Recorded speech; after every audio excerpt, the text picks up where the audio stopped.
Kaya yung mother ko, bising-busy nagbalot sa ampalaya, sa mga bunga, para maganda yung pagkatubo ng ampalaya, kaya kailangan balutin.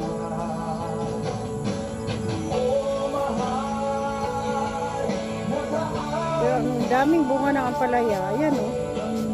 Nakaano lang siya sa malunggay. Ano lang siya sa malunggay namin.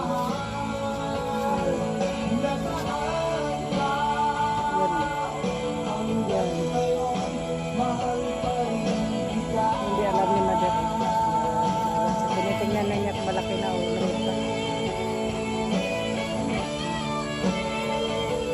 Malaki na yan, Mother. Malaki na siya. Hindi pa pwede siya yan.